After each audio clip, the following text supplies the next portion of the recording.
when shadows became light and ignorance fueled strife, when all I had was sin, you still took me in. You gave me room to breathe. The Comforter brought your peace. You were a prince, a friend to me. I will stand in awe of your love. I will stand in awe of your love. The title for your grace is amazing. You're amazing. The title for your grace is amazing. You're amazing.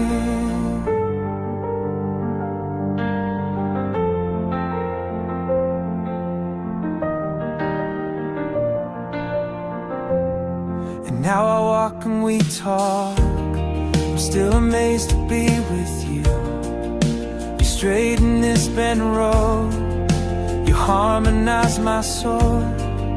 Your spirit moves my feet. I will follow after thee.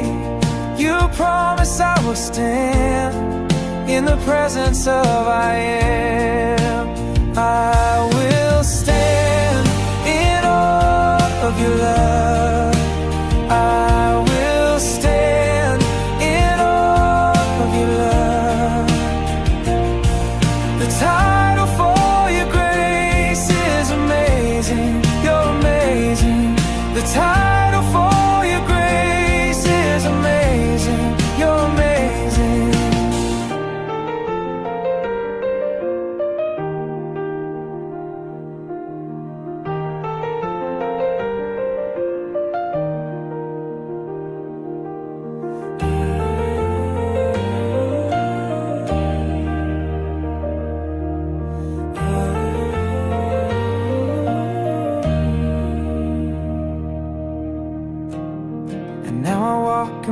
I'm still amazed to be with you. You straighten this bent road. You harmonize my soul. Your spirit moves my feet. I will follow after thee. You promise I will stand in the presence of I am. I will stand in awe of your love.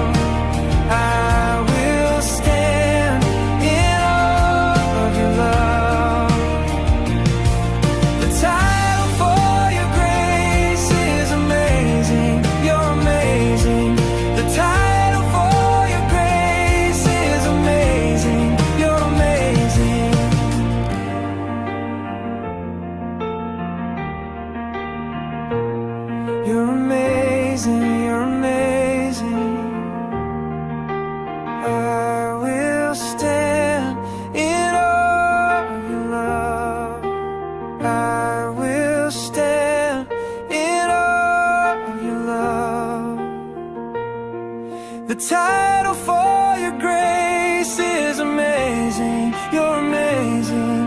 The title for your grace is amazing. You're amazing.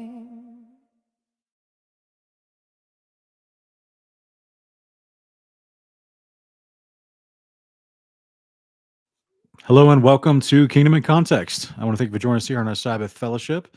Shabbat Shalom, sweetie. Shabbat Shalom, babe. I hope you guys are having a good Sabbath out there. If you're not already observing the Sabbath as a part of your walk with Christ, check it out. It is one of the commandments of God. It's how we disciple, and it's probably one of the easiest commandments because, you don't do anything. Yeah, you rest. you just focus on family, focus on God. We like to read scripture. Many people get together for fellowships just like they do with Sunday church. It's pretty amazing. Yeah. It's actually an easy way to know that you're obeying God. It's pretty straightforward. So check it out if you're not already adopted that into your discipleship to Christ. Want to thank everyone for being here in the live chats. Appreciate everyone that's already here. We seem to have a large crowd here already, so thank you guys for being here. And as last week we left off with Joshua chapter 18, this week we're going to pick back up with 19, 20, and 21. And we get to talk about the Levites and their refuge cities this week. So Fun. Those are always fun. It's a very unique concept within God's word that I don't think any other culture adopted or emulated or imitated in any way whatsoever. This Yeah. refuge city. I'm not aware of any other culture that specifically had a city of an accidental manslay, an accidental death. You could run to this for safety from retribution from their family. I can see that, I mean, a lot of the surrounding nations didn't have much mercy in their religions, it seems. Yeah, there was just basically, oh, now it's the McCoys versus the what was that old feud? The McCoys versus the somebody in the live chat. I know you guys know in the live chat. All I can remember is Montague and Capulet. Yeah, so exactly. So like Montagues.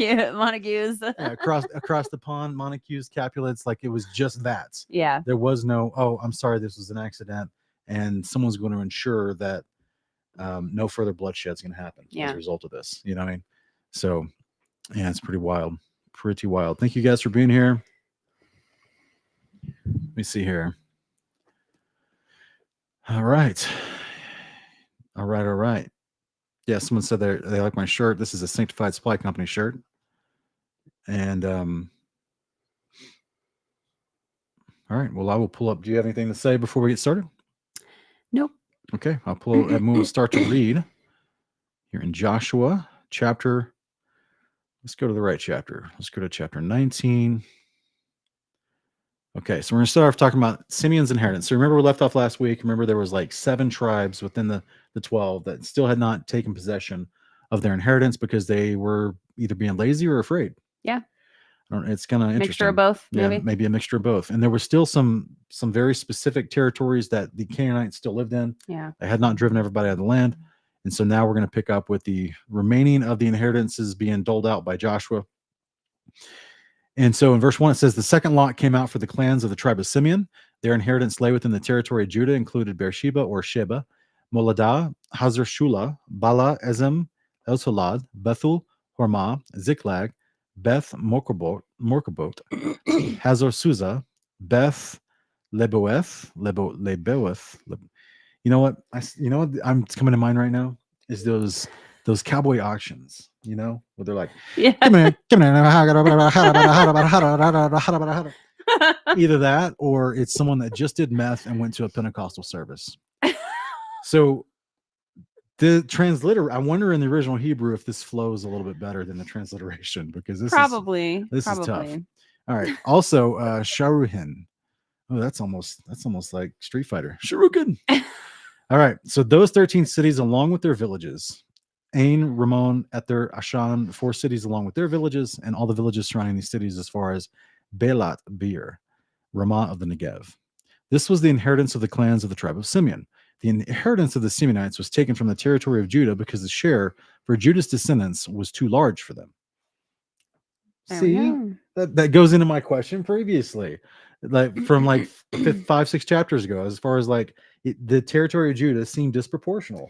Yeah, it's interesting because someone even dropped the verse from Numbers in there saying it was based on their numbers, but that's interesting that still, even based on their numbers, they had too much land. Yeah, they had to, after the fact, realize, wait a minute, this is a massive amount of land. What about Simeon? But now it's interesting, though, and I don't have, we did a study on this in the past.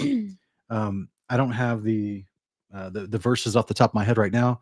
As far as Simeon, because of their rebellion with the Midianite daughters, and the Simeonite chieftain almost marrying the daughter of the Midianite chieftain, that caused the plague back in Numbers 15. Mm-hmm. And Phineas had to stop it by going in and stabbing the 2 with the spear in their tent and all that kind of stuff. So because of all that, they seemed to be the ones who lost the 20,000+ people that day in plague, the tribe of Simeon. And I can't remember the extenuating verses, but long story short, it was as if Simeon was put into the care of Judah. And I almost want to say this was a part of the prophecy in Genesis 33 or Genesis 50 with Jacob talking about his 12 sons, prophesying about how, I can't remember, maybe I have to go look it real quick, but we did a whole video on it, and I can't remember the exact verses that correlate with this idea, because when you look at a map, Simeon is surrounded by Judah. Yeah.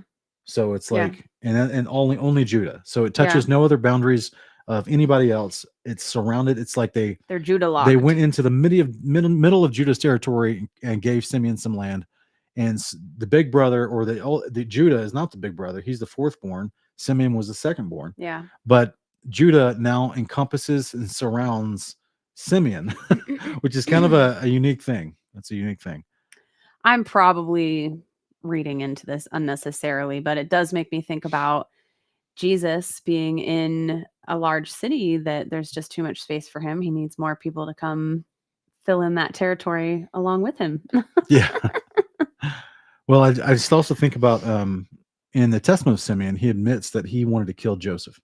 Yeah. And that Judah did not. Yeah. And Reuben did not. But I think it was Gad also that was vehemently ready just to kill Joseph. And Simeon and Gad together led some of the other brothers into doing what they did to Joseph. Mm-hmm.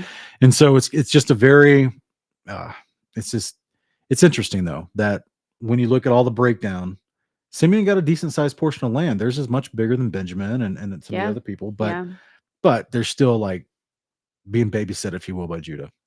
So Zebulun, this guy, I'm excited to talk to some of these brothers when we get to the kingdom. Yeah. May Abba willing that may we get to the kingdom. Because I'm excited about Zebulun. Like, he seemed like a guy that he's got an interesting testament in the Testament of Zebulun. Mm-hmm. You don't get a lot of words from him in Genesis or Jubilees. Yeah. Or about him. Yeah. But it's like him and Issachar and some of these other brothers, you're just like, man, what were these people like? Yeah. But here's the inheritance that went down to Zebulun's tribe. The third lot came up for the clans of the tribe of Zebulun. The border of their inheritance stretched as far as Sarid. It went up westward toward Marlah, reached to Dabeshet, and met the brook east of Jokneam. From Sarid, it turned eastward along the border of Chrislot Tabar and went on to Debarat, and then up to Japhia. From there, it crossed eastward to Gath Hefer and to Eph Kazan. It extended to Ramon and curved around toward Nia. Then the border circled around the north side of Nia to Hanathan and ended at the valley of Ibta'el. It also included Katat, Nahalal, Shemram, Idalah, and Bethlehem. There were 12 cities along with their villages. This was the inheritance of the clans of the tribe of Zebulun, including these cities and their villages. Issachar. The fourth lot came out for the clans of the tribe of Issachar. Their territory included Jezreel, Chesulot, Shenum, Hapharaim, Shion. Hey, look, it's my name, Shion. Anaharat, Rabit, Kishion, Ebez, Remet, and Ganim, and Hadah, and Beth Pazez. The border reached Tabor, Shahazumah, and Beth Shemesh, and ended at the Jordan. There were 16 cities along with their villages. This was the inheritance of the clans of the tribe of Issachar, including their cities and their villages. Asher's inheritance. The fifth lot came out for the clans of the tribe of Asher. Their territory included, big breath here, Helkat, Hali, Betin, Akshat, Alamalek, Ahmad, and Mishal. I wonder if these are translated to the Hebrew or if these are actually like the Amorite words. The transliteration of the Amorite words. That's a good question. Alamelech, Ahmad, Mishal on the west border touched Carmel and Shihor Libnat, and then turned eastward toward Beth Dagon, touched Zebulun and the valley of Ibta'el, and went north to Beth-Emek and Neel, passing Kabul on the left. It went on to Ebron, to Rehob, to Haman, and Kana, as far as greater Sidon. The border then turned back toward Ramah, as far as the fortified city of Tyre, turned toward Hosah, and came out to the sea in the region of Akzib, Umah, Aphek, and Rehob. There were 22 cities along with their villages. This was the inheritance of the clans of the tribe of Asher, including these cities and their villages. Naphtali. The sixth lot came out for the clans of the tribe of Naphtali. Their border started at Heleph and the great tree of Zananim, passing Adami Nekeb and Jabniel as far as the Lakum and ending at the Jordan. Then the border turned westward to Aznath Tabor and ran from there to Hukok, touching Zebulun on the south side, Asher on the west, and Judah at the Jordan on the east. The fortified cities were Zedim, Zer, Hamat, Rakat, Chinneret, Adamah, Ramah, Hazor, Kadesh, Adri, and Hazor, Iron, Migdal El, Horim, Bethana, and Beth Shemesh. These were the 19 cities along with their villages. This was the inheritance of the clans of the tribe of Naphtali, including these cities and their villages. That actually thinking about it, I'm thinking it probably is transliteration of the Hebrew, because like Beth Shemesh, Beth, like that means house, so house of Shemesh. Okay. Right? I think Shemesh was the it's the word for the god, also known as Dagon. Yeah. Yeah. Shemesh. Yeah. So I'm but thinking I think this is how the Hebrews would have said it. Oh, Maybe really? not how, I'm assuming, because I mean Beth, Mhm. that's definitely Hebrew. All right, Dan's inheritance. The seventh lot came out for the clans of the tribe of Dan. The territory of their inheritance, including Zorah, Eshtaol, Shemesh, Shelabin, Ajalon, Itla, Elon, Timnah, Ekron, Eltekah, Gibbethon, Belat, Jehud, Beneberek, Gathramon, Mijarkon, Rakon, including the territories from Joppa. Later, when the territory of the Danites was lost to them, they went up and fought against Leshem, captured it, and put it to the sword. So they took possession of Leshem, settled there, and renamed it after their father Dan. This was the inheritance of the. By the way, that's a massive thing that they just threw in a Yeah. parenthetical verse right there. Quite the sidebar. Yeah. So you. By the way, that happens in the Book of Judges hundreds of years later. So clearly, this is a note inserted hundreds of years later. Yes, that's a good point. Just for everyone listening, this is how scribaleship works. Okay, they do add notes from time to time. They're just not supposed to change doctrine. Yeah. Right. This is why so many times in the Book of Genesis they have cities that are the names of cities given later, but not during the days of Abraham. Right. That's why they're called anachronistic. They're names that are out of time chronologically given, because they were basically asserted later by scribes hundreds or thousands of years later.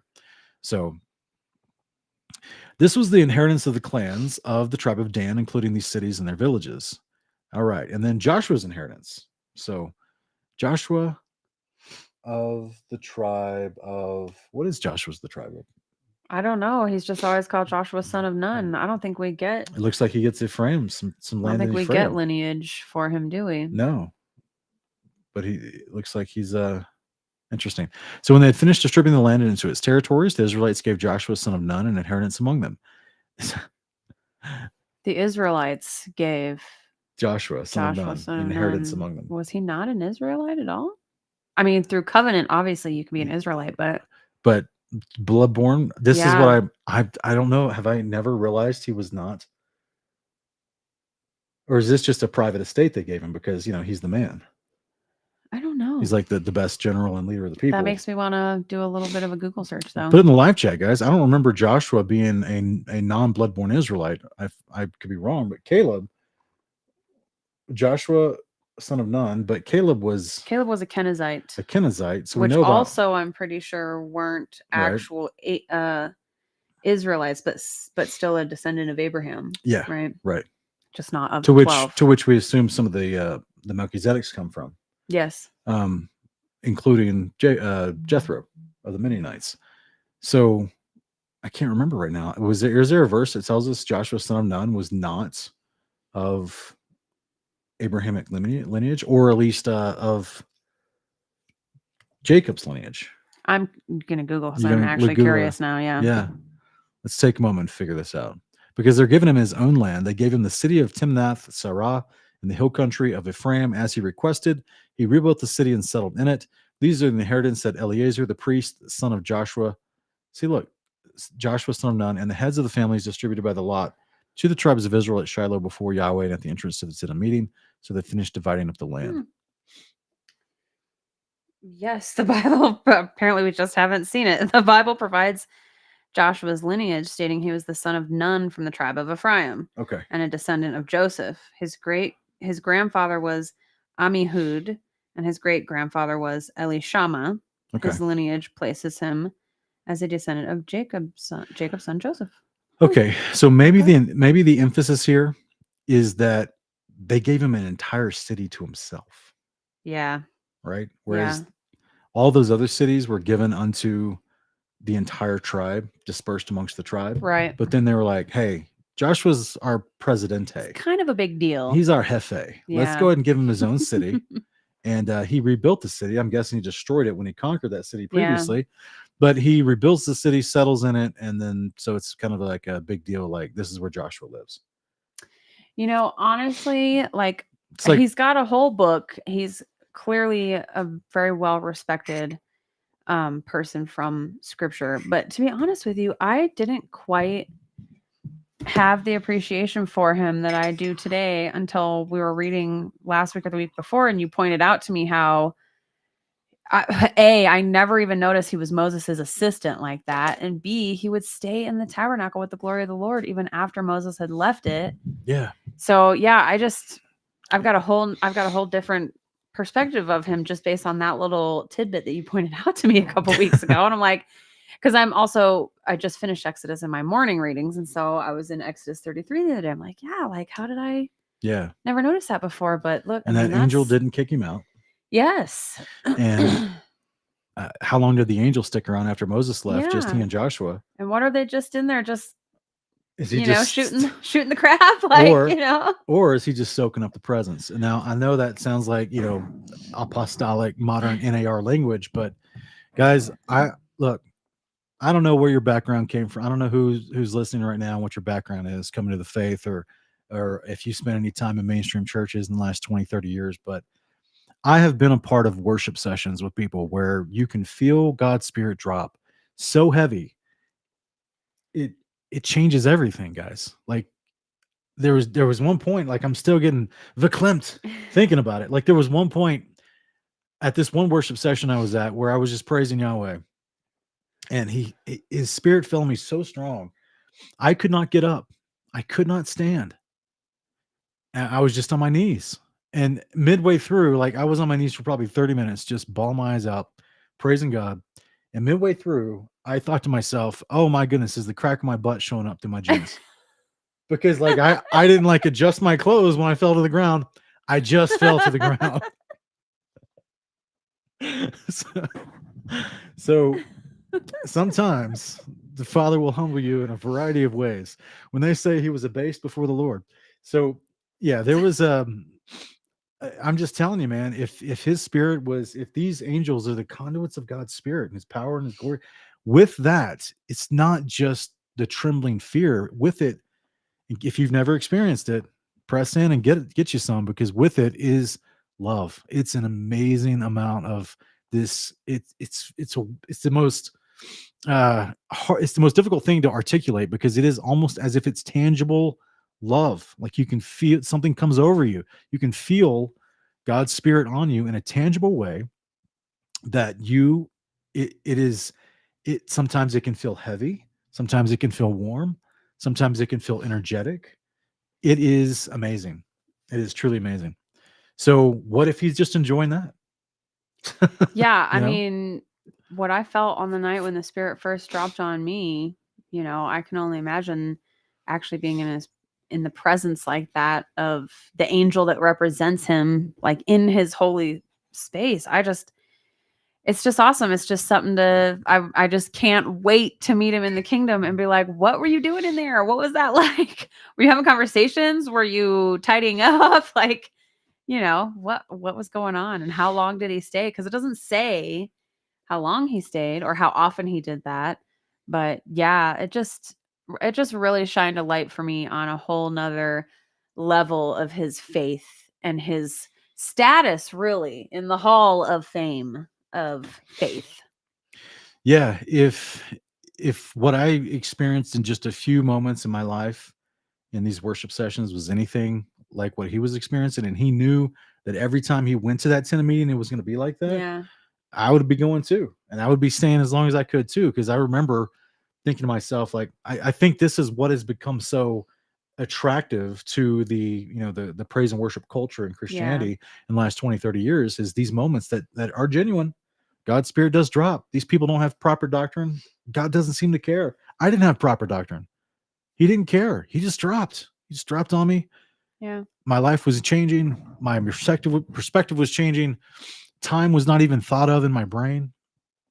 And some people kind of go overboard on that. They get addicted to that. Yes. They make that their whole focus, and they forget to study the word and walk it out in practical discipleship. They forget the actual weightier matters. They're enjoying the candy. the goodness of God in this tangible, sweet, sweet, sweet way. And they forget that sometimes our faith walk is hard, requires sacrifice. We have to endure loss. We mourn with those who mourn, like all those other aspects of it.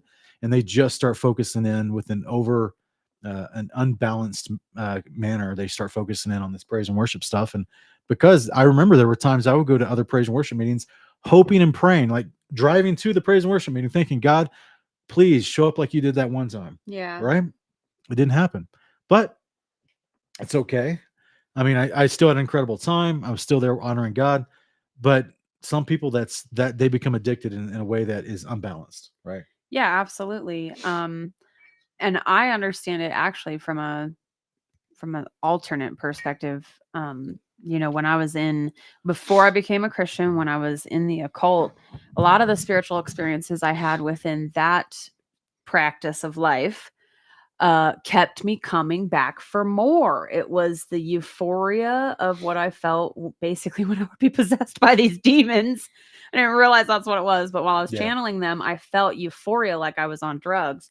I was about to say, just like when people feel it on drugs. Yeah. Yeah. It's And very deceptive. and I just wanted to do it more and more and more because it felt so good. Now, God's spirit was so different because it was an amazing feeling, but it wasn't like drugs. It was like I was in a river of love and compassion. That's the way I've always described it. Like I've literally felt like I was floating in a river with love and compassion just flowing all around me. It was amazing. But something was different about that where it wasn't that I wanted to chase the feeling after that. I wanted to chase the God who did that and come to know him. Yeah. So for me, I never had an experience like that again. I've had a few other moments where I've felt that warm sensation of the spirit and I feel like something downloaded to me and I'm like, okay, yeah, that was the spirit. But nothing as powerful as that first experience. But because he directed me to his word, I found more than I could have ever imagined by diving into his word and choosing to follow him. And it was never about that feeling anymore after that. It was about the knowing. I wanted to know him and then I wanted to serve him. So yeah, I think it's unfortunate that in a lot of those worship services, there may be something genuinely happening with a lot of those people experiencing the spirit, but the people who are supposed to be discipling them after that experience and putting a Bible right into their hands and saying, didn't that feel great? Now, with those open eyes, read this, and, because yes, I think that people become more focused on having an experience of God instead of living the experience by walking out his word. So many years ago, I was like 21. There was a large church in Tulsa that I went to, and this church, they do a great work. So I'm not disparaging the church, guys. They have the largest food pantry in town. It's not just a food pantry; it's a resource pantry. They have food, clothing, shoes, basic item. Like it is amazing. I worked with them on a thing that with this mattress company I used to work with, so they could we could get them to a place where we could offer a free mattress for people as well. It's a long story. It never came to fruition. We had the mattress ready, but the guy actually sold the mattress company before we got it instituted into all these churches to give it out as a free resource for people in need. So it was kind of a sad thing, but basically incredible church. They do a good work in the community, and they're a long-standing. They've been there for like 30 years. And I was 21. I was at one of their revival services type thing. Me and a couple buddies went, and a whole bunch of people are coming forward to give their heart to Christ. Right, music's playing, all this kind of stuff's happening, and after that was it. And I remember going in the car, and then later, I don't know if we went to someone's house or at a restaurant or something. Later, I'm talking with the guys that I went with, and I was like, guys, did y'all notice like something's wrong with that? Like, and like, what do you mean? So many people give their heart to Christ. Yeah. I was like, yeah, I get it. But like, what happens now? Yeah. Like, how do we know that those young men and women are going to go home and read their Bible and get locked into a church? Because it was like a collective amount of people from all the surrounding areas. So these people didn't normally go to this church. You know what I'm saying? Yeah. And I was like, they're giving them this moment of, the classic altar call moment where, you hear, I'm not trying to say this in a derogatory way, but if you've ever been in a church where there's an altar call, sometimes there's a sense of guilt that is put into this, that Jesus died for you. Now you are obligated to respond, right? This concept, because they're teaching a PSA form of you're supposed to be on that cross. You're supposed to have the thorns in your brow. You're supposed to be beaten with a cat of nine tails, like all that kind of stuff, because they're teaching a PSA thing. And the people come up and they come forward and they have an emotional moment, and may God take those seeds and water them, and may they all have come to fruition. I just don't know what happened with their lives. But unfortunately, the hard reality is many times people do not stay committed to the church or to the walk with Christ, like you're talking about, because there's no practical discipleship. And this is what I brought up with those gentlemen after this revival event. And I'm like, so who ensures that those people then get plugged in and start discipling in these churches?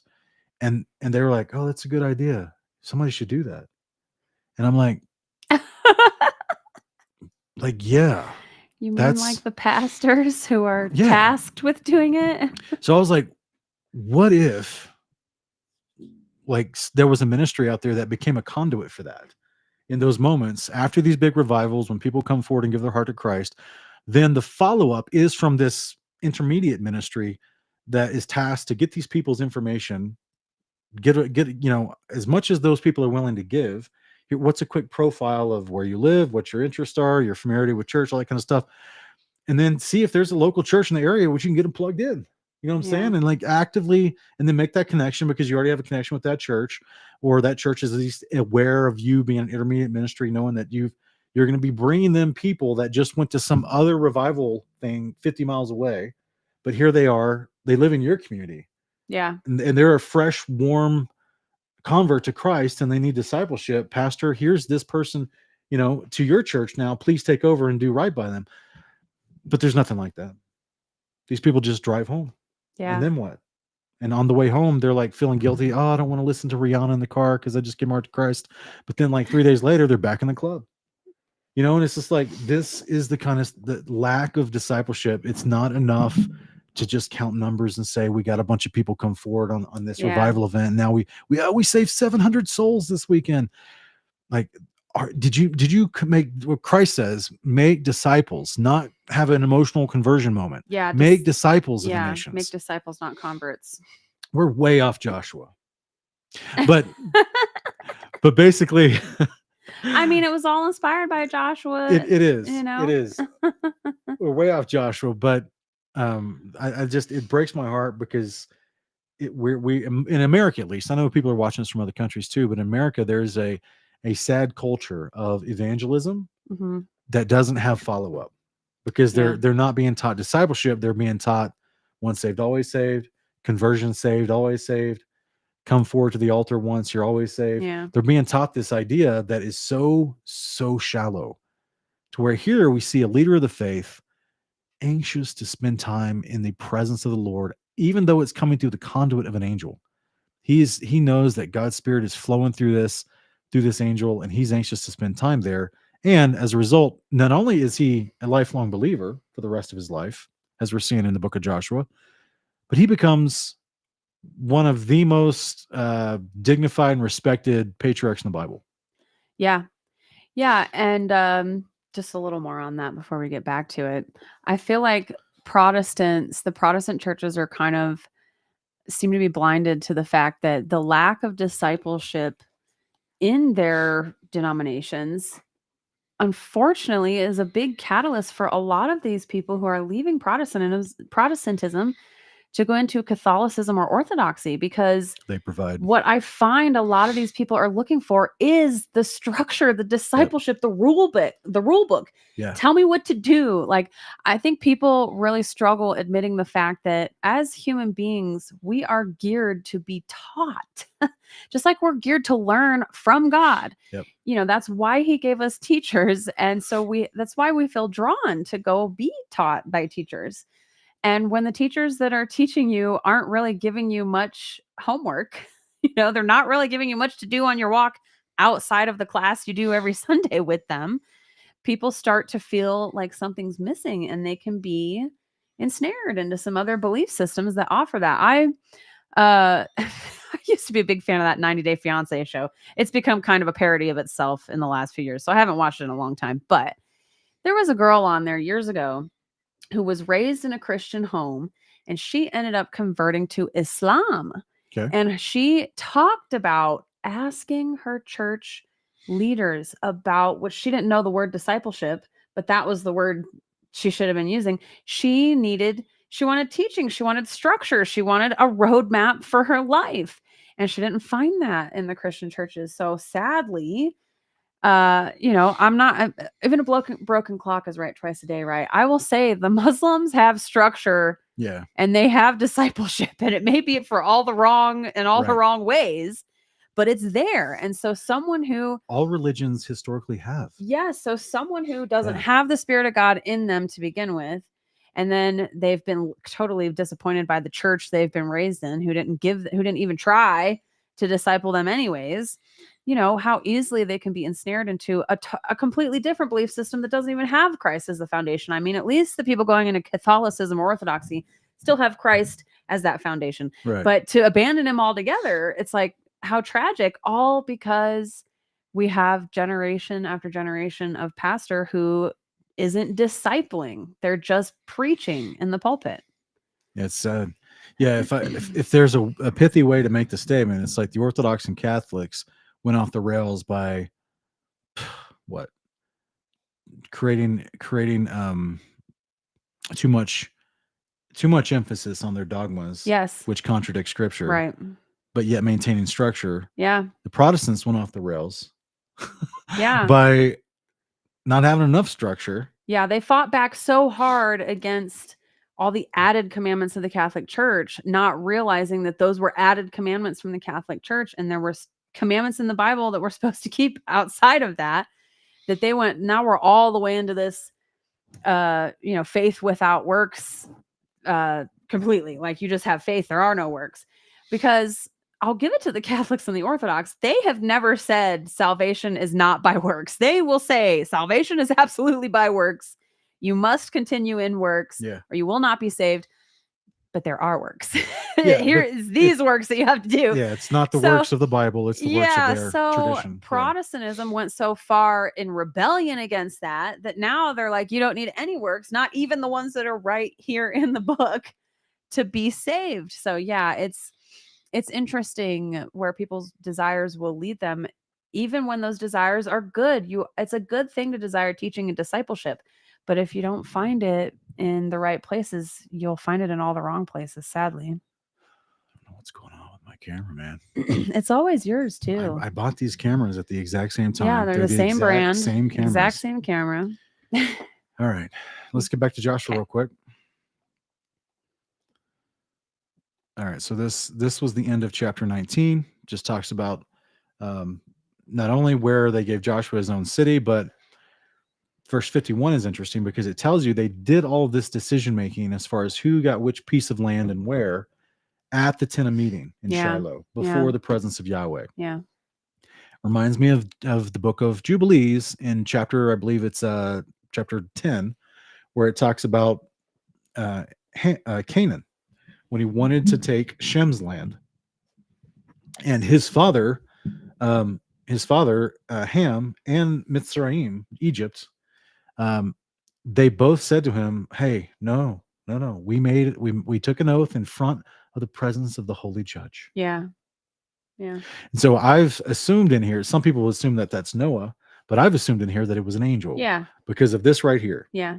Because they're doing the exact same thing right here, where this is a smaller portion of land being divvied up under the witness of God's witness, which is his angel of the presence that's there at Shiloh with them. Of course, the human witnesses are the Levite priesthood leadership. In the same way, I believe this is what happened after the flood with Noah and his sons and grandsons, as Jubilees talks about, where they divided up the whole earth to all of these children, all the sons and grandsons of Noah.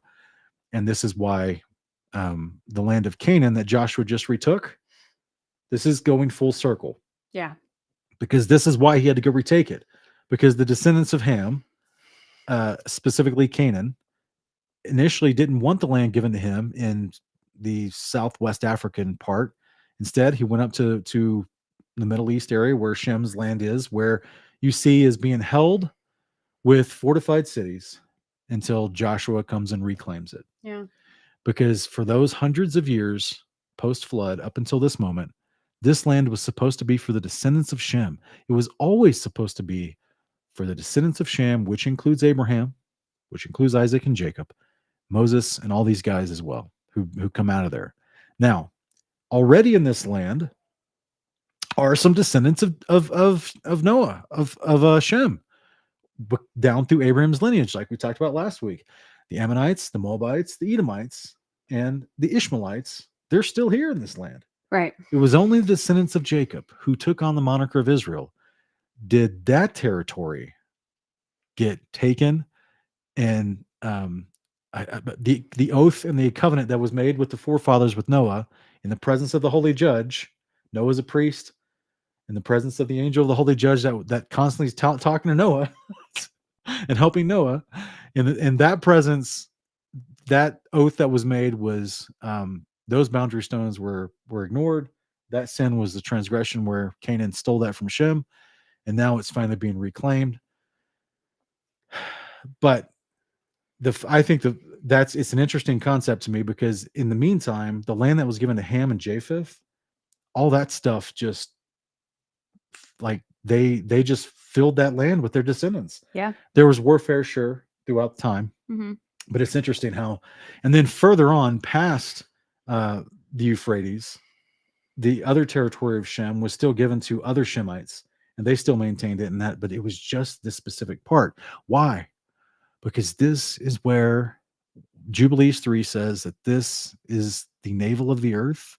This is where the house of God would be. And this is where my theory comes in, that this interior area here was where the original Garden of Eden set down.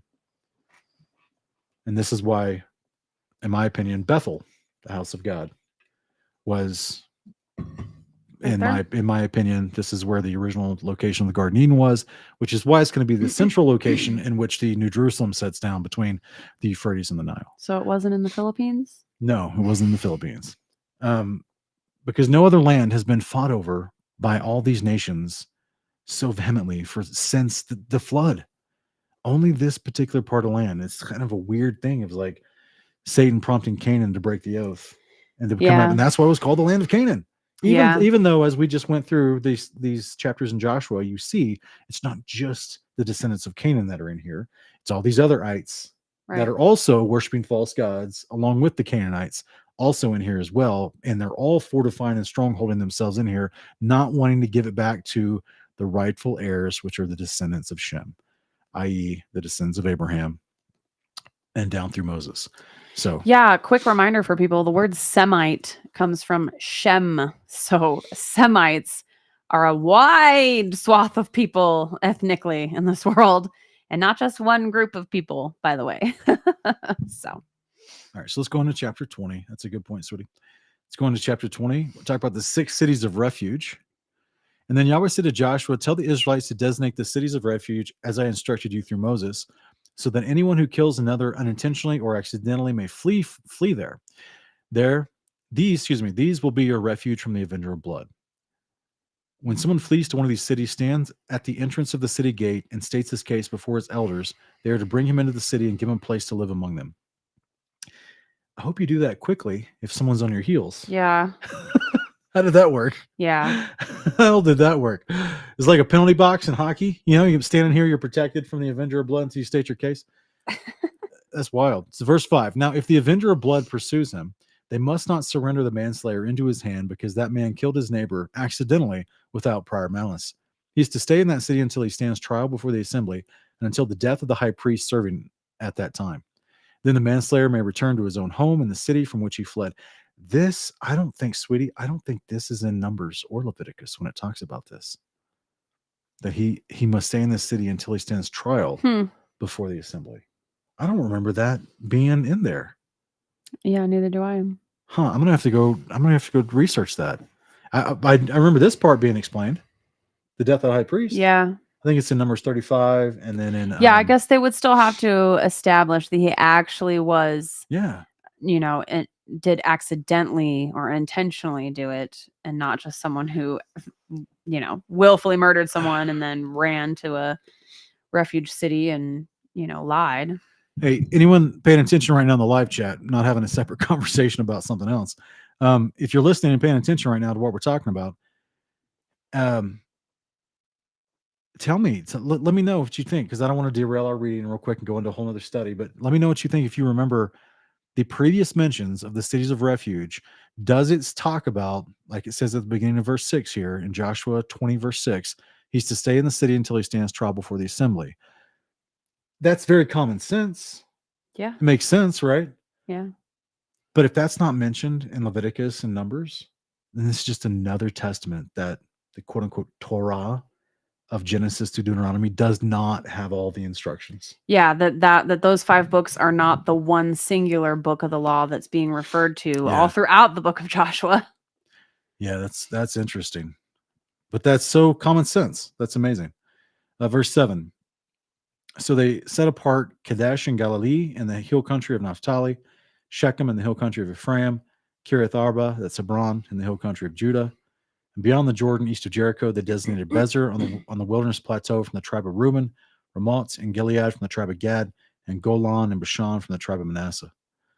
These are the cities appointed for all the Israelites and foreigners among them, so that anyone who kills a person unintentionally may flee there and not die by the hand of the avenger of blood prior to standing trial before the assembly. Baby, this would make an amazing movie. If you had, the movie starts with the accidental death, and then it's like the Running Man, but BC Running Man. Everyone who understands, everyone who understands that 80s reference would understand this, right? Which is like a BC Running Man, right? Angel Studios needs to get on this, right? So basically, like the movie opens up with the accidental death, and then the guy's running to one of these cities, but he's like the furthest way. He's the furthest distance from one of these cities, so he has a long ways to go. And he's like, the family, and one of the members of the family that he killed, they have a big family and lots of brothers, and they're all coming after him. Yeah. And he's just like doing everything he can to get away. That's wild, because essentially, if you haven't already established that this is a true case of a manslayer doing it unintentionally, then what happens if they get to him before, like, there's no protection on the way to the city, right? You know what I'm saying? So like you gotta haul butt. Yeah, you gotta run, homie. Like, get to getting, because this would be, strap up the camels. this would be an amazing movie. An amazing movie. Yeah, like he's like taking people's donkeys and like, and then he sees them coming after him on horses. He's like, oh, the donkey's too slow. And he like, it would be so much tension. It'd be amazing. All right. So any questions or thoughts on chapter 20? No, I think we talked about them as we read, but someone put a verse in there I want to read. Numbers 35:28, because he should have he remained in the city of his refuge until the death of the high priest, but after the death of the high priest, the slayer shall return. Like, that's what I'm talking about. It doesn't mention the trial. Yeah. It doesn't mention the trial. And I think it's Leviticus also talks about the cities of refuge that don't mention the trial either. Okay, here you go. Thank you, Carmela. All right. I was wrong. This is why I asked. Thank you, sister. I don't know if people can see it. I don't think we've read the book of Numbers. I have, but I just forgot this part. The manslayer is not to die until he stands before the congregation for right ruling. Okay, so that it's not the same language, and it's fine though. It says the same thing. So, wait, the congregation. This must mean what's funny? Nothing. What's going on? We just. Are you laughing at the comments? Yeah. Okay. Sorry. So basically, this is the same thing, but when I read this in Numbers, I think standing before the congregation, I don't think that I'm going before the trial in that city that I ran to. Yeah. So if that's what the congregation is referring to, that's very specific. So Numbers is more general. Joshua's 20 is more specific. That makes more sense why I didn't connect the two. So this would lead me to believe that the Numbers passage would lead me to believe that the man fleeing, the manslayer, stands the trial before who? Which congregation? Would have been what? The priests at Shiloh, which means he has to go there first before he goes to the city of refuge. But Doesn't seem like that with Joshua 20. It's like you're just going to the city first. There you Seems have like the you trial. got to get to the safe place first and then have the Yeah. trial. I mean, we know the Levites are scattered into the cities. Yeah. So the judgment is scattered into the cities in terms of who you go to. So yeah, it can work. Yeah, that's interesting. So then therefore the congregation, if that's in reference to the leadership of the Levites who would be making the ruling, the right ruling, then that means within each city they had their own court. We're talking about jurisdiction. We're talking about like Circuit courts. we've got circuit courts Yeah. here, but not the same type of circuit courts mentioned in First Samuel. But within the city, a court within the city. The judges that within the city have their own, I guess, authority and jurisdiction that can't be superseded or overridden by others. So, because what if the people from his town came forward and were like, "Oh, hey, this wasn't an accident"? I don't know. I guess they have to be. What do they call witnesses? Witnesses. There's time. There's time involved as far as waiting for the witness to get there, so he's in protective custody. There's just so many details I wonder about how this went down. Okay, Joshua chapter 20. Now the family heads of the Levites approached Eleazar the priest, Joshua son of Nun, and the heads of the other tribes of Israel at Shiloh in the land of Canaan, and said to them, Yahweh commanded through Moses that we be given cities in which to live, together with pasture lands for our livestock. So by the command of Yahweh, the Israelites gave the Levites these cities and their pasture lands out of their own inheritance. The first lot came out from the Kohathite clans. The Levites, who were descendants of Aaron, the priest, received 13 cities by lot from the tribes of Judah, Simeon, and Benjamin. The remaining descendants of Kohath received 10 cities by lot from the tribes of Ephraim, Dan, and the half-tribe of Manasseh. The descendants of Gershon received 13 cities by lot from the tribes of Issachar, Asher, Naphtali, and the half-tribe of Manasseh, and Bashan. And the descendants of Merari received 12 cities from the tribes of Reuben, Gad, and Zebulun. So the Israelites allotted to the Levites these cities together with their pasture lands, as the Lord had commanded through Moses. From the tribe of Simeon and Judah and Simeon, they designated these cities by name to the descendants of Aaron from the Kohathite clans of the Levites, because the first lot fell to them. They gave them Kiriath Arba, that's Hebron, with its surrounding pasture land in the hill country of Judah. Arba was the father of Enoch. It's interesting how it keeps reminding you that these were giants. Yeah. Used to be the city of giants. But they had, I would love to find that archaeological dig. Yeah. And I wonder if there was any remnants. If the Smithsonian here in the Western world has been covering up for generations, I was going to say decades, but then I would imagine there's an institute or two over in the East that's probably been doing that as well. Yeah, I can't remember his name, but the Egyptian archaeological director of antiquities is notorious for he's been ignoring new discoveries they're finding in Cairo and other places because they've been doing ground penetrating radar with this new technology. And he's just like, oh, that was already there. We already knew about that. But you're like, why isn't anyone talking about this?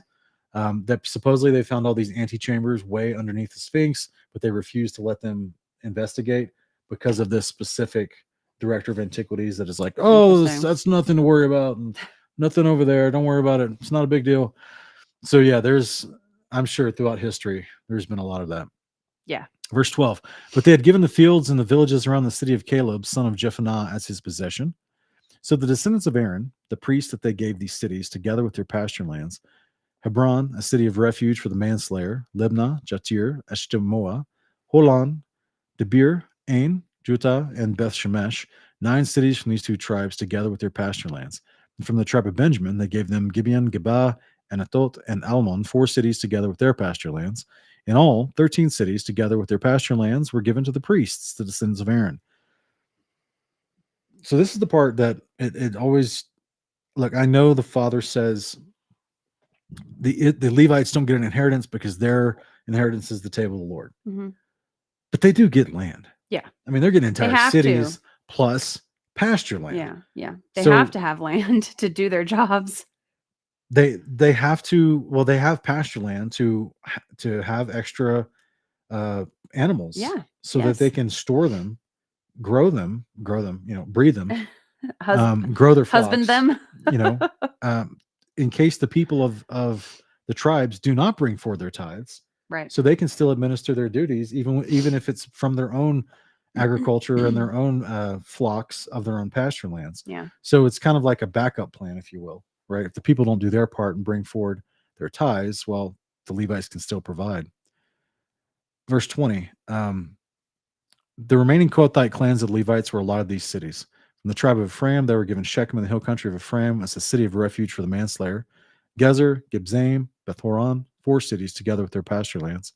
From the tribe of Dan, they were given Elteki, Gibbethon, Ajalon, and Gath-Rimmon, 4 cities together with their pasture lands. From the tribe of Manasseh, they were given Tanakh, and Gath-Rimmon, 2 cities together with their pasture lands. In all, 10 cities together with their pasture lands were given to the rest of the Kohathite clans. This is what the Levite clans of Gershonites were given. From the half tribe of Manasseh, they were given Golan and Bashan, a city of refuge for the manslayer, and Bishtarah, 2 cities together with their pasture lands. From the tribe of Issachar, they were given Kishion, Debarat, Jarmut, and Enganim, 4 cities together with their pasture lands. From the tribe of Asher, they were given Mishol, Abdon, Helkat, and Rehob, 4 cities together with their pasture lands. And from the tribe of Naphtali, they were given Kadesh and Galilee, a city of refuge for the manslayer, Hamot Dor, and Kartan, 3 cities together with their pasture lands. In all, 13 cities together with their pasture lands were given to the Gershonite clans. And this is what the Merarite clan, the rest of the Levites, were given. From the tribe of Zebulun, they were given Jokneam, Karta, Dimnah, and Nahalal, 4 cities together with their pasture lands. From the tribe of Reuben, they were given Bezer, Jahaz, Kedemot, and Mephat, 4 cities together with their pasture lands. And from the tribe of Gad, they were given Ramoth and Gilead, a city of refuge from the manslayer, Mahanaim. We don't have it on the screen, by the way. Oh, we don't. I'm sorry, guys. Yeah, well, you can hear that it's not exactly. I mean, not missing much, but Yeah. some people like to read along. Verse 39. Heshbon and Gezer, 4 cities in all, together with their pasture lands. In all, 12 cities were allotted to the clans of Merari, the remaining Levite clans. For the Levites, then, there were 48 cities in all, together with their pasture lands, within the territory of the Israelites. Each of these cities had its own surrounding pasture lands. This was true for all the cities. Thus Yahweh gave Israel all the land he had sworn to give their fathers, and they took possession of it and settled in it. And Yahweh gave them rest on every side, just as he had sworn to their fathers. None of their enemies could stand against them, for the Lord delivered all their enemies into their hands. Not one of all Yahweh's good promises to the house of Israel had failed. Everything was fulfilled. It's interesting here that he says the Lord gave them all the land he promised to their fathers. Because it's like, okay, so which fathers? Because obviously they don't have all that was promised to Abraham. But again, I just want to point out in the whole history of these people, they didn't go for a greater Israel. Why in all that time when they had a kingdom, they had kings, they had an army, they never invaded into the land surrounding them to actually claim the land from the Euphrates to the Nile. Now, we would understand that they understood the actual promise was not that specific piece of dirt. It was that the heavenly city was going to cover that space from the Euphrates to the Nile. So they knew, they were going to be sojourners in the land no matter what. They were still sojourners at this point. Because even then, they're still surrounded by land that was technically given to Abraham, but is still populated by all these other clans that aren't of Abraham. And still, they never invaded to go just take the land. I don't know. Something to consider, guys. We read a few weeks ago, if not last week, as well as you see through the beginning of Deuteronomy, that they, the Edomites, Ammonites, Moabites, already had land right next to them. Yep. So they couldn't go take that land. And Yahweh said, I've not given you that land. Yeah, and that is so interesting. Guys, okay, so Sean was reading through Deuteronomy. This is what we're talking about.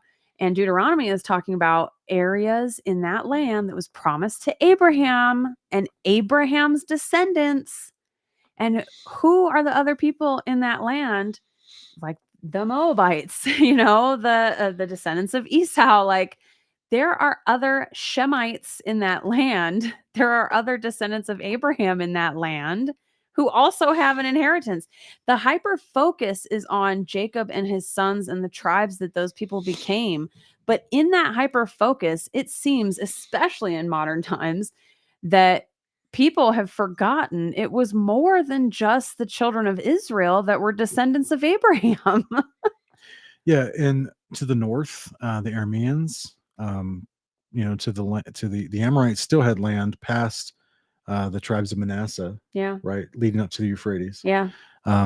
That they never tried to take that over to my They memory. didn't. Now, I need to do a deeper dive study on what Solomon possessed, Yeah.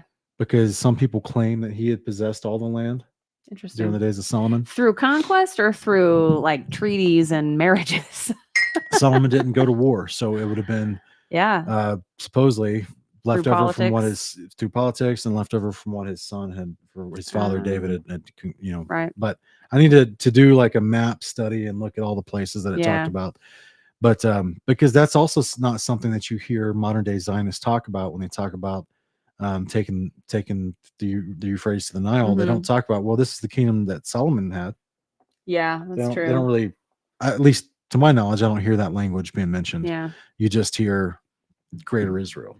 No, I mean, and that group of people has narrowed themselves down even more from all 12 tribes of Israel to now it's just this land belongs to these 2 tribes. Now, it was 2 tribes with some Levites in there. I know there were a few other tribes that were considered Judah and Jews, but essentially the descendants are from Benjamin and Judah.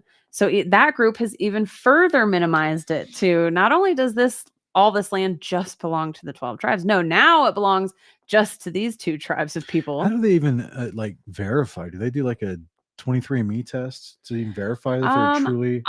I know that particular group of people has been very into tracking their lineage, and even people who don't seem to be into tracking their lineage, apparently a lot of people back before a few generations before us, that was a normal thing because like my grandmother has been doing family tree stuff for years, and apparently like records are there, so you can trace back even without 23andMe and internet and stuff like that. I mean, you can do it all on the internet now, but it seems that mankind has been pretty particular about recording lineage for a long time. And it seems that it's the 10 tribes that were scattered that kind of lost that practice. So I don't know. Hold on a second. I'm not finished.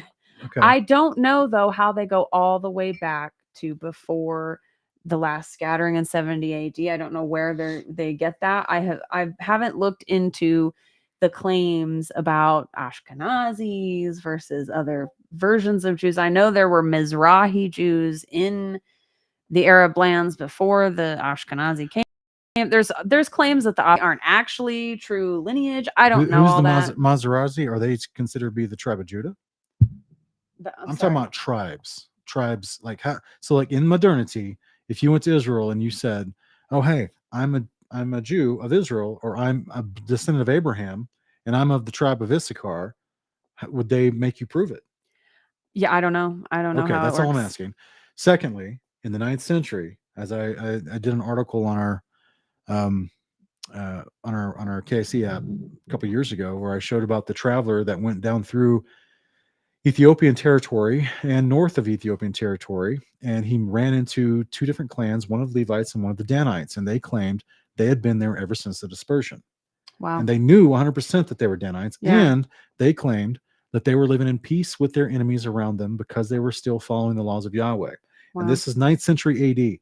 And this traveler reports this back as he was trying to, at that time, locate all the scattered tribes. Yeah. And he said, those Danites in north, and see if I can actually find this. This may be interesting to read real quick if I can actually find this.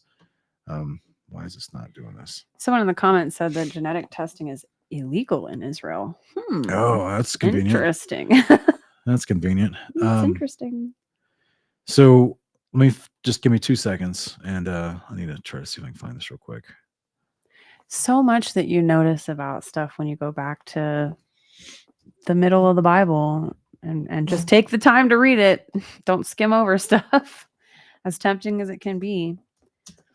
I mean, even Abraham purchasing land from the sons of Heth to bury Sarah. That was something you pointed out to me years ago that I never thought about, that technically that's Abraham's land. technically he shouldn't need to buy it back from the sons of Heth, but he understood this concept of being a sojourner in the land until the actual promised land comes. I think that's the big thing that's lost on so many people who think there's some kind of fulfillment of the prophecies of regathering going on over there in the coming of the kingdom. I'm like, lovingly, I don't think you really understand the promise of the kingdom.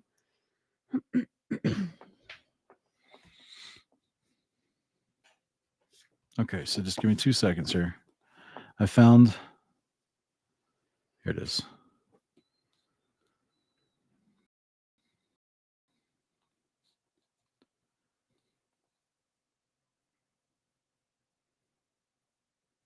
Oh yeah, we're at the Q&A portion, guys. I have to run to the restroom. All right, well, you're going to miss the good stuff. I'm sorry. I'll bring my phone with me and I'll listen. I'll just wait till you get back. All right, so when you get back, we'll talk about the Danites, as were supposedly a traveler just found the Danites.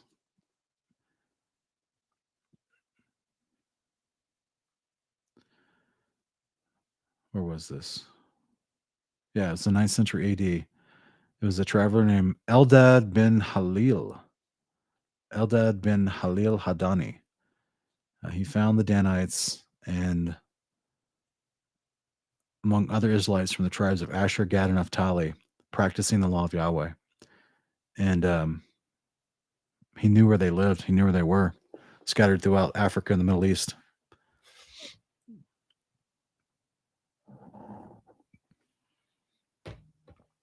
So we'll read that when she gets back, because it's just an interesting breakdown of, like, in modern Israel, if one of these people from, now I know like they call them Beta Israel, the Ethiopians, and the Levite tribes and the Ethiopians there, but is there any other record of Ethiopians? Is it just Ethiopian Levites, or are there Ethiopian Danites in Ethiopia? It's a question I've always had. Abba willing, maybe in the future someday I'll have the chance to go to Ethiopia and talk to some of the Levites there and ask them some really fun questions. That'd be amazing.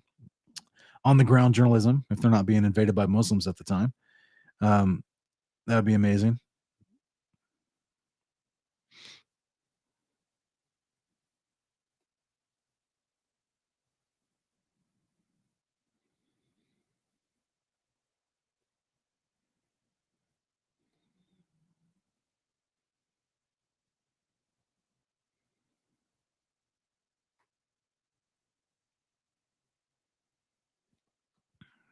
Okay, David's asking a question.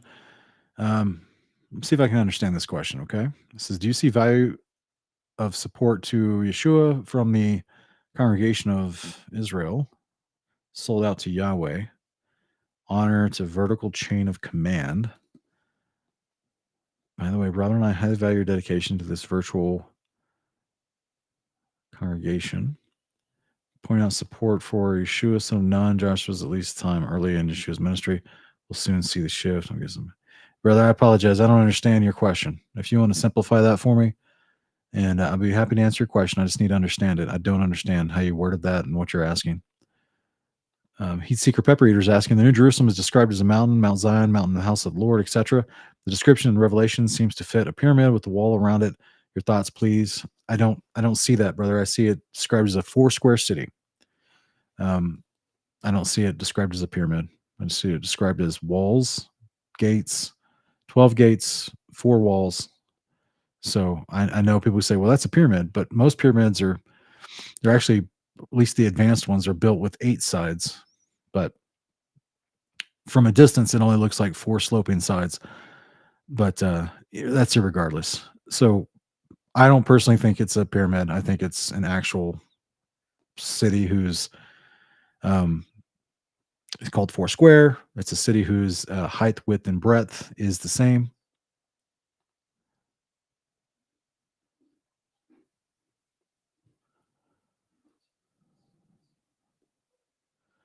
All right, Curious Disciples asking, when it says Adam walked with God, since no one has seen God, is this actually saying Adam was keeping commandments? No, it's he walked with Elohim. Remember, the word God is loosely translated in English as God. We just assume it means the Father. It does not always mean the Father. It means Elohim. That's what the word technically in Hebrew means.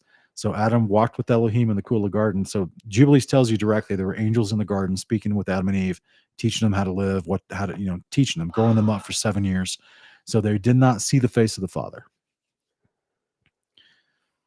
So just as in we've been reading throughout the Torah, you see how the angel of the presence of the Lord who hovers above the cherubim over the Ark of the Covenant, when things are quote unquote brought before the Lord, they're brought before the angel of the presence of the Lord.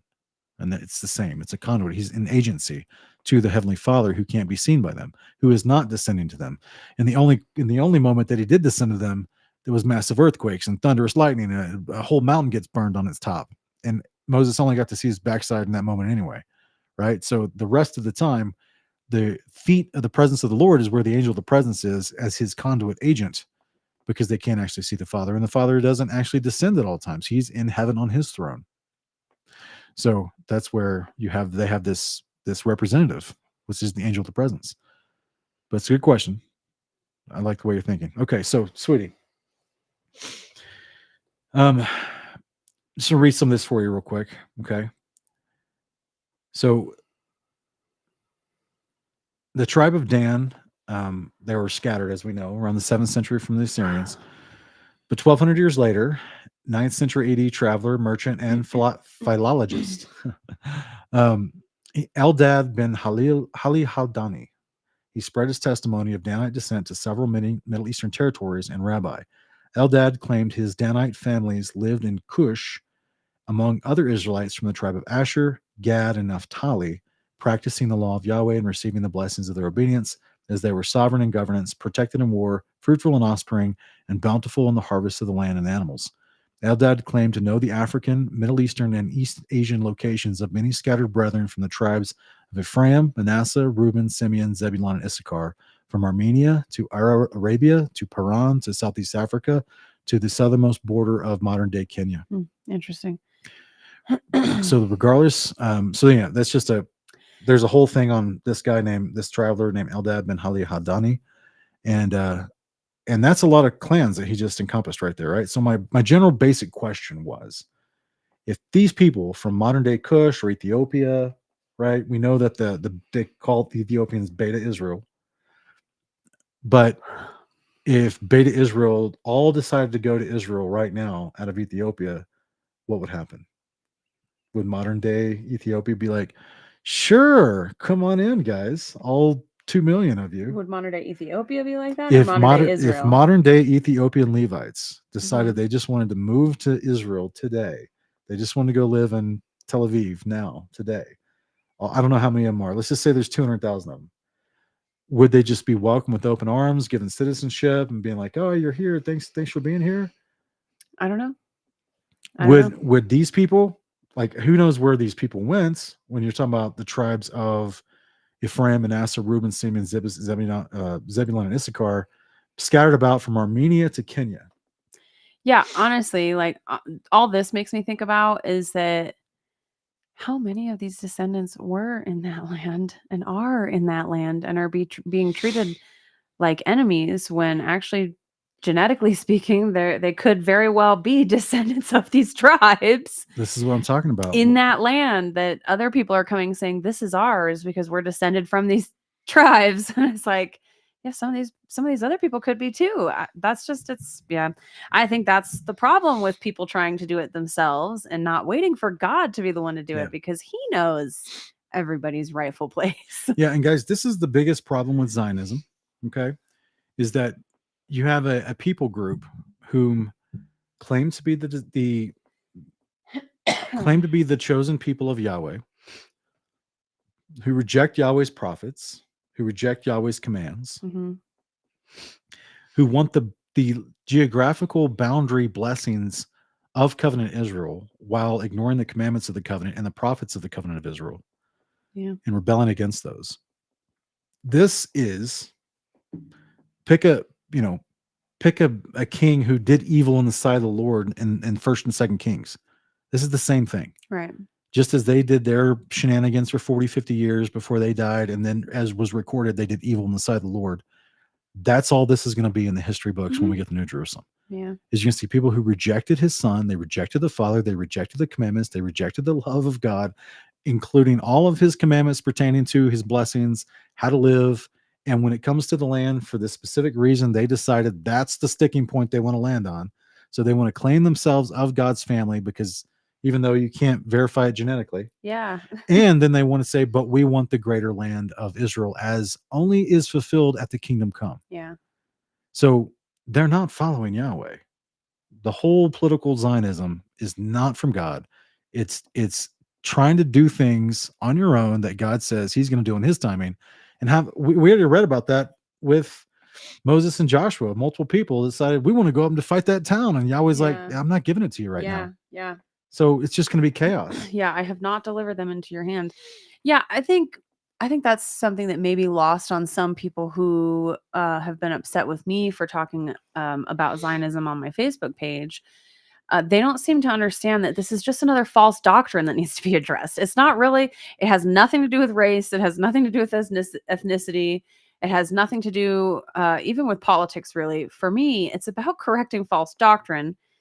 And it's about understanding the true gospel of the kingdom. So it still is at the core of what we teach, because so many of these Christian Zionists have been taught to believe that that is some semi-fulfillment of prophecy over there, and not prophecy. I believe they're a fulfillment of prophecy over there, but not the good prophecies. They're fulfillment of prophecy that talks about Jerusalem becoming a cup of trembling in the hands of the nations, and they provoke the nations to anger. So what they're doing over there is prophecy, but it's not the prophecy of regathering. And that's the false doctrine that I'm trying to help people see. Like, no, look, I think there's all kinds of countries in this world. I think our country goes into places they shouldn't be going into. On a citizen level, I object to my politicians being bought and sold by a foreign government. Like, I take issue with those kinds of things.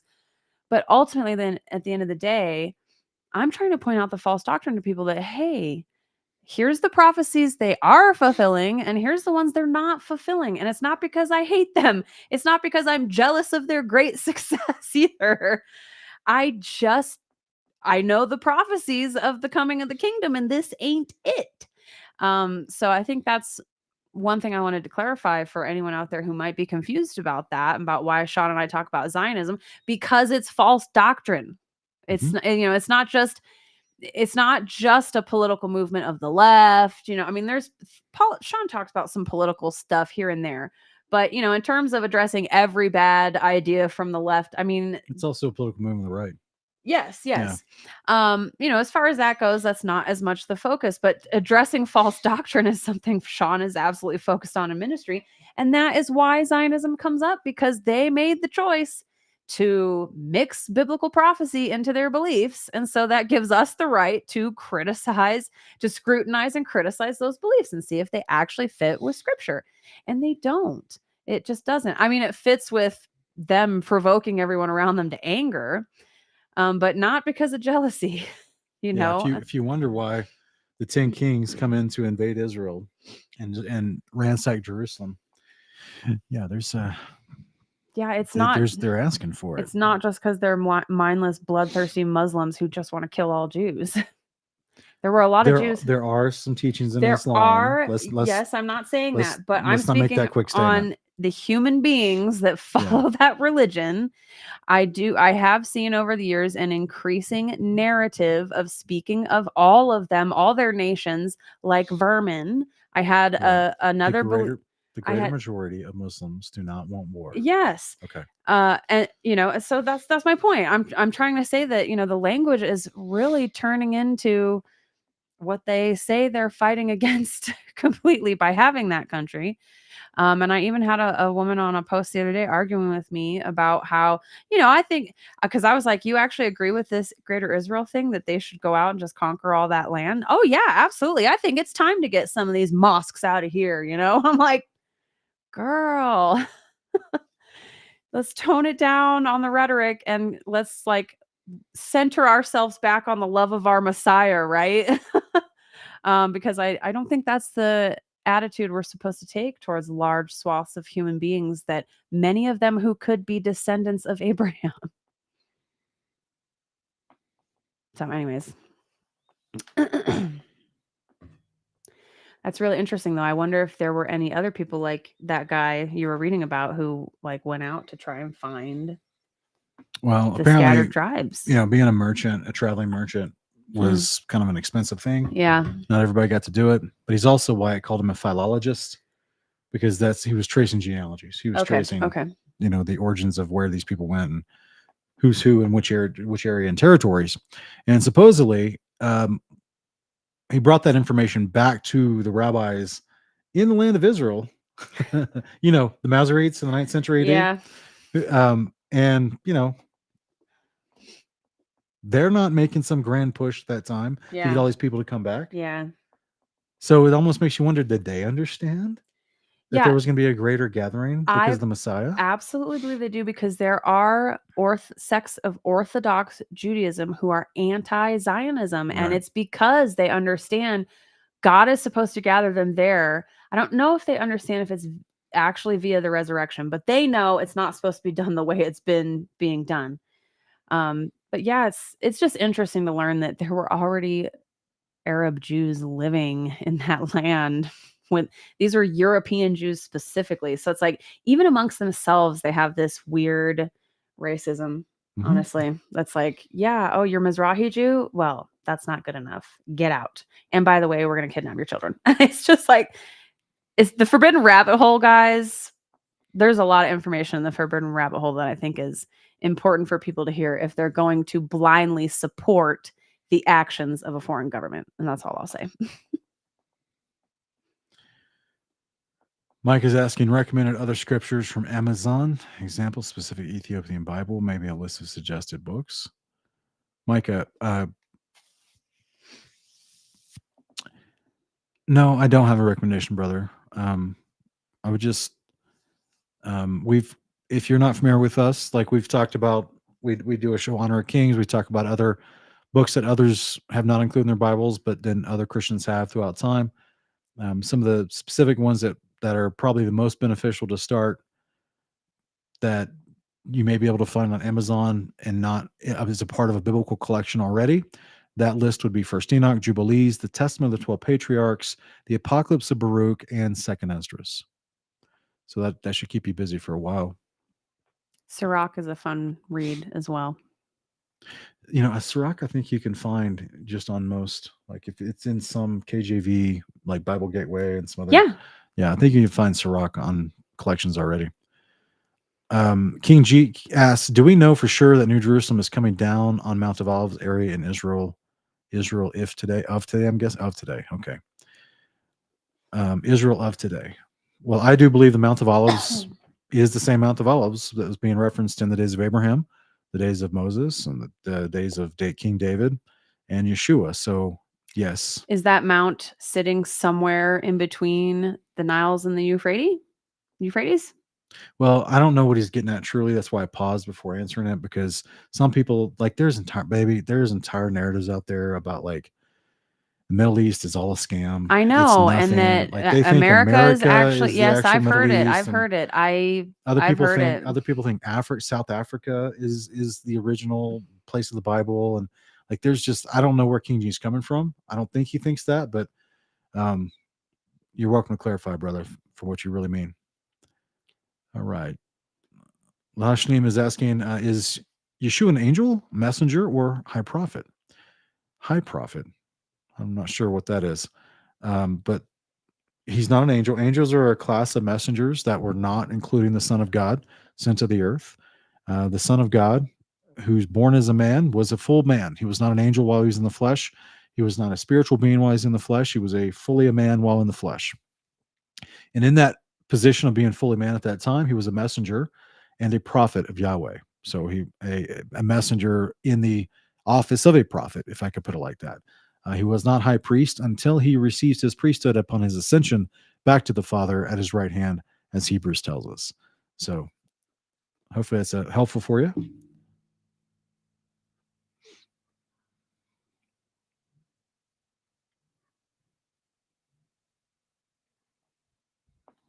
All right, Lahashlam, you're also asking about, can someone recover sins?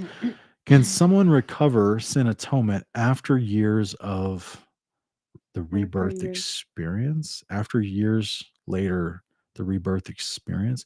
Can someone... I don't understand your question, brother. Yeah, there's so many ways I could go just guessing what you're trying to say. I don't understand your question. If you can clarify that, I'll be happy to answer it for you, or give my best answer.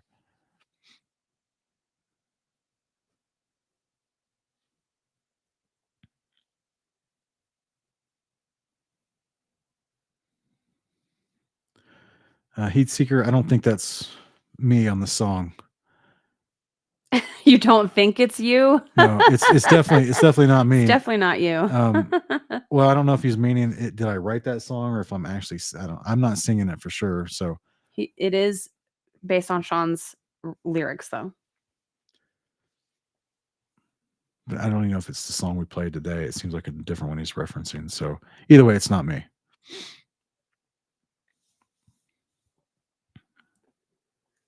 I guess he's asking about the song "Father Lead Us." Yeah, it's not me. Okay. It's not me.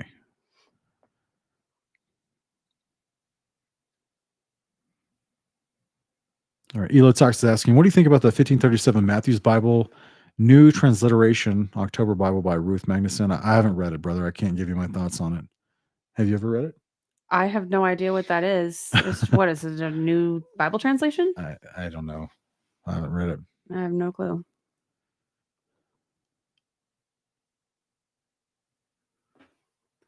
Yeah, see, he was asking. Yeah. For that reason. So Yeah. I was wondering where that question was coming from. Sean and I have not abandoned history as a second witness to the Bible. So it is true that there can be lots of different narratives in history. Some of them can be false. But Sean and I we just haven't dove off that board into those waters of all of history is fake. All of archaeology has been faked. I don't think the Smithsonian would need to go hide things if archaeology was fake. And all of the other nations that surround Israel over there also have all their recorded histories, all the archaeology that's gone on in their nations. It's not just Israel that's talked about in the Bible. There's all these other nations that have left footprints over there. Yeah. Clear footprints. Nineveh. They found Nineveh, so. But no, the Iraq war took place in Nineveh. Fallujah, guys. Fallujah was Nineveh.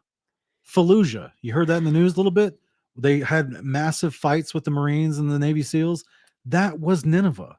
They destroyed it now. Yeah. You can't go see it now, Yeah. but that's Nineveh. Like they found Egyptian chariot wheels at the bottom of the Red Sea. This is an American problem. It really is. I want to encourage you guys not to abandon history as a second witness, because there's so much recorded in history that supports our Bible against every other narrative ever told in the world.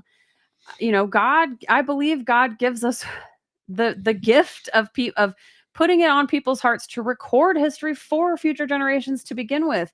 That's not something I think to do for people, but that is something that has been instilled in pockets of mankind all throughout human history.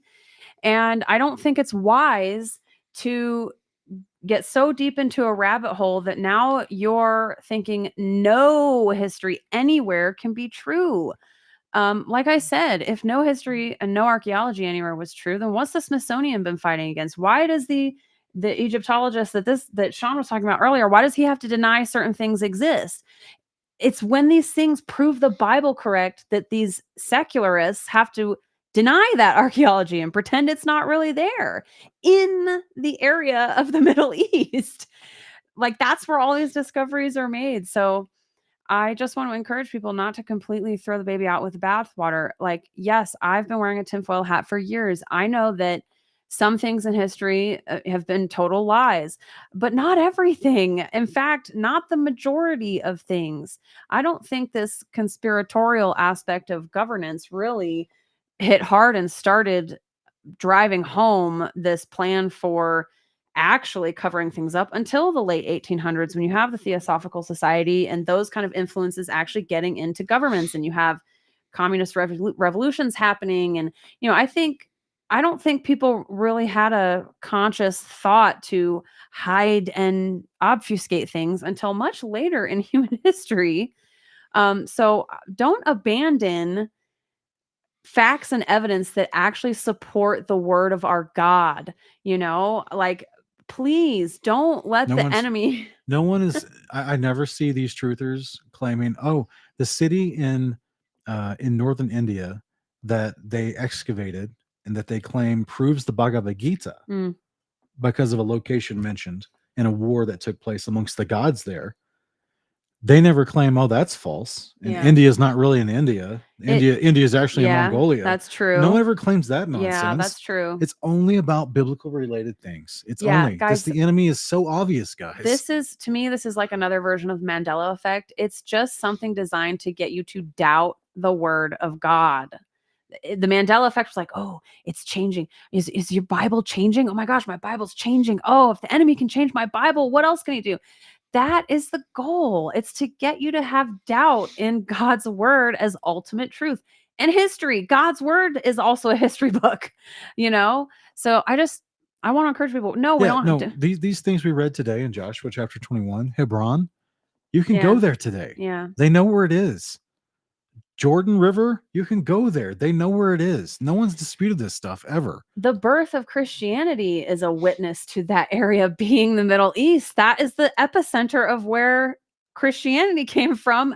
Who was there that possibly could have inspired that blow up of belief? Might have been Jesus.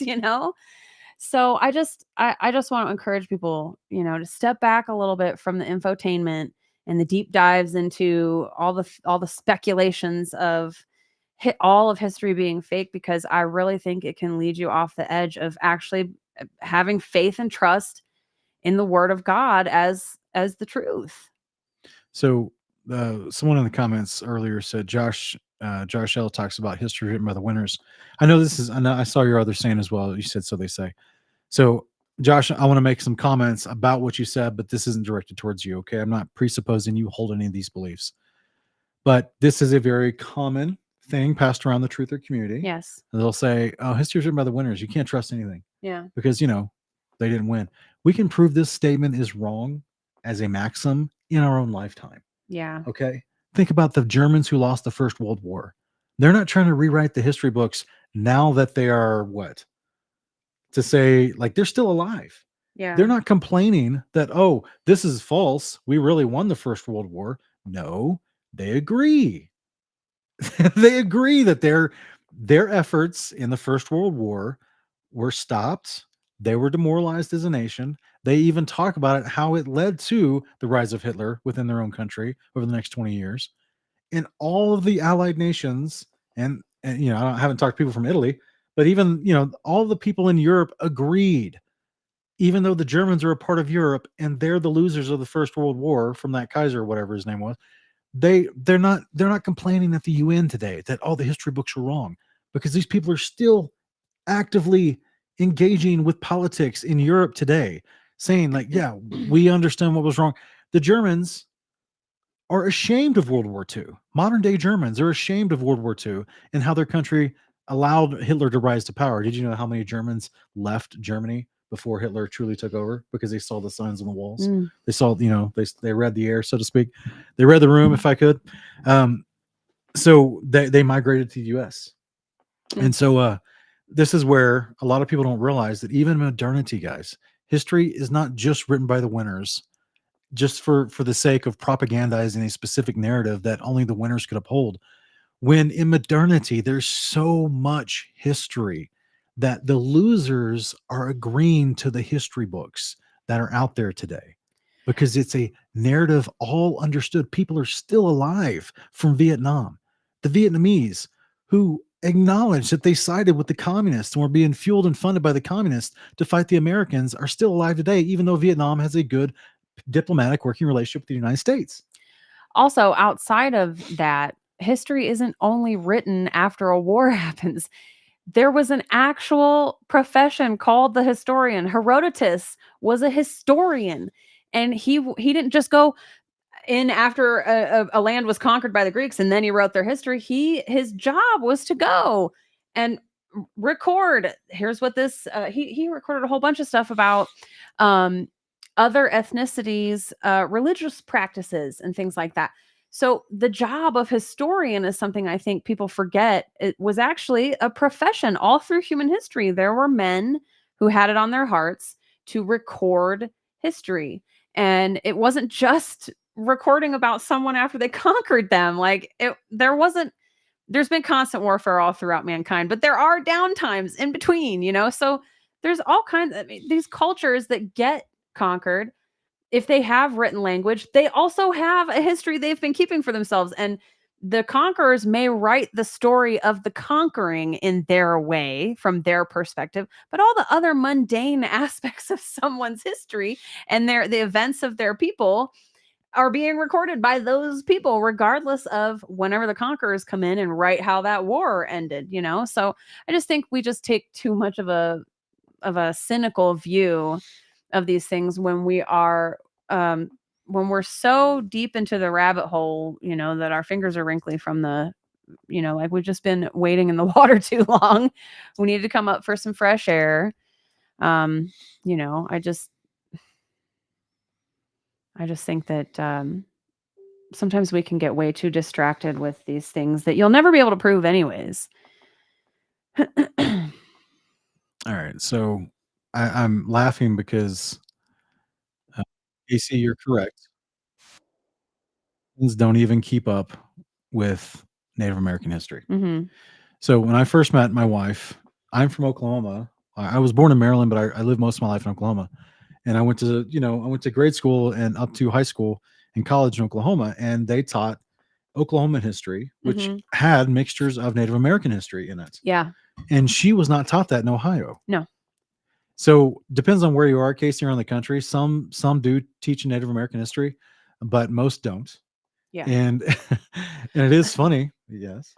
Oklahoma was a state that was established mainly by native tribes. Yeah. So they were teaching you their history of that region in your public schooling.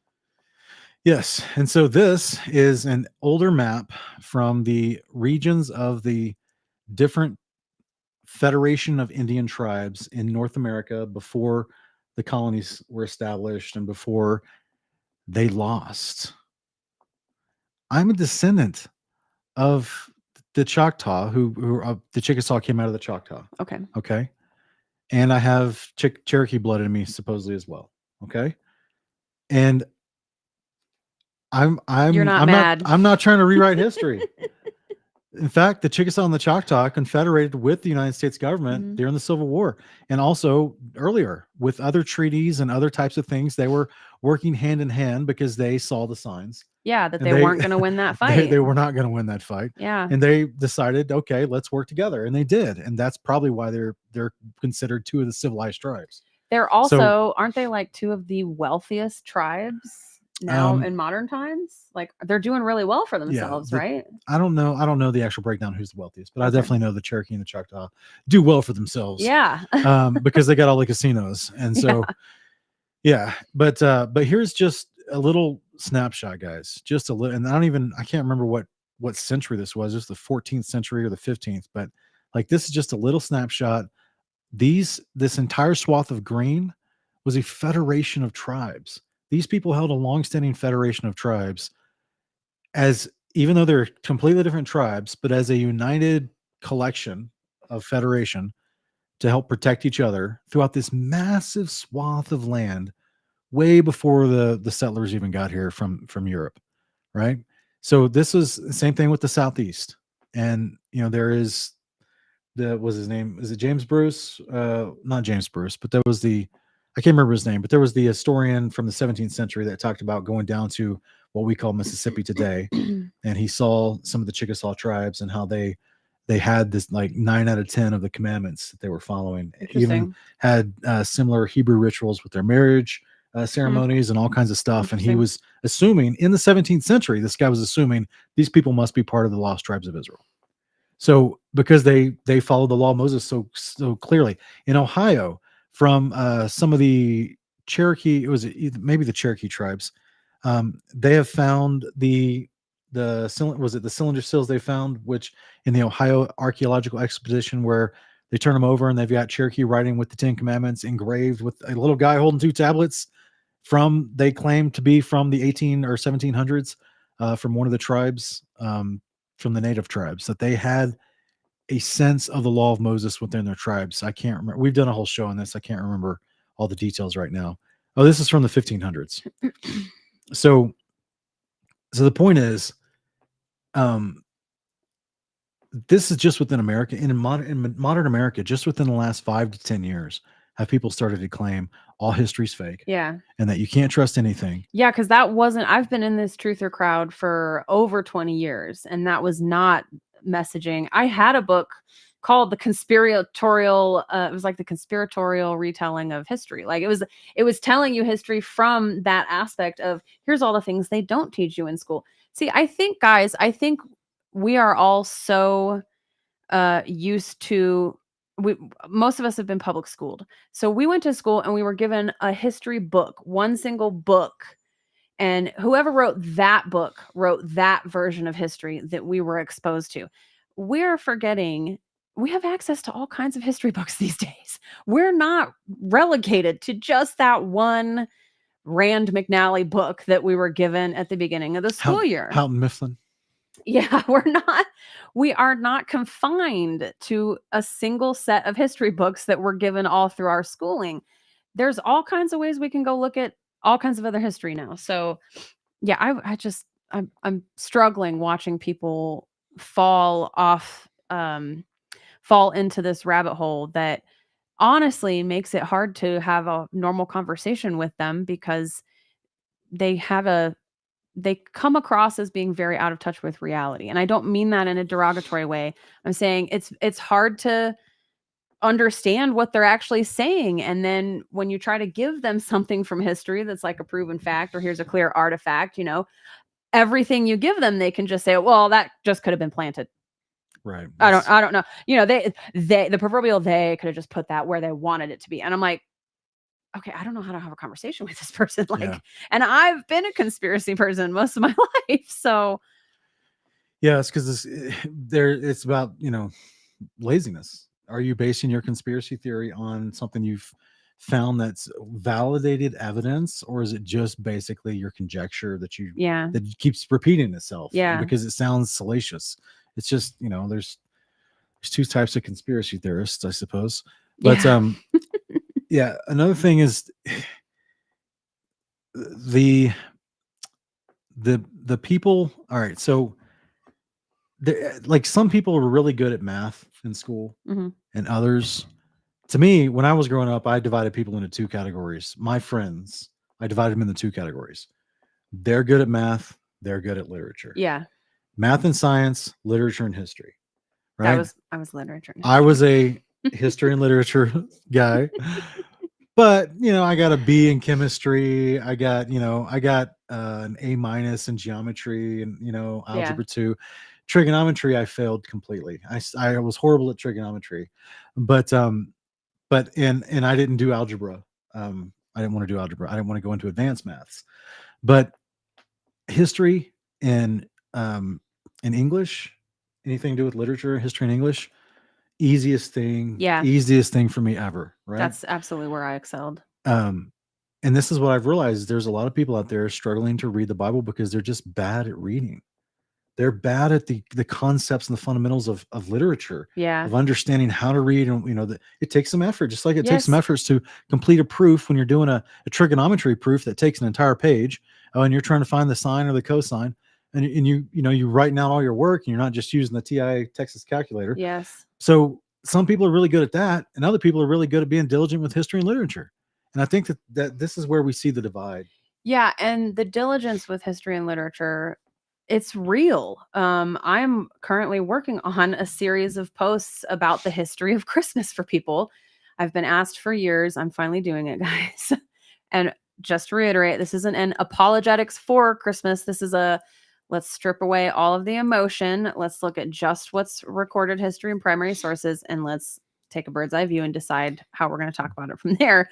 But I have worked on it for 3 nights now in a row for at least You- probably 3 to 4 hours a night. We have collectively worked on it for years. Yes, but I've you're, been working, but you're collating. yes, all in the terms of actually information. Yeah. collating all the information that we do have from history Yeah. on this topic, it takes work, it takes dedication, it takes honesty. It's like, all right, every single thing that pops into my head let's look at all the arguments on this side, let's look at all the arguments on this side, and let's see what recorded history tells us about each side of the argument. But it takes a lot of work to actually go in and do the digging and find the primary sources.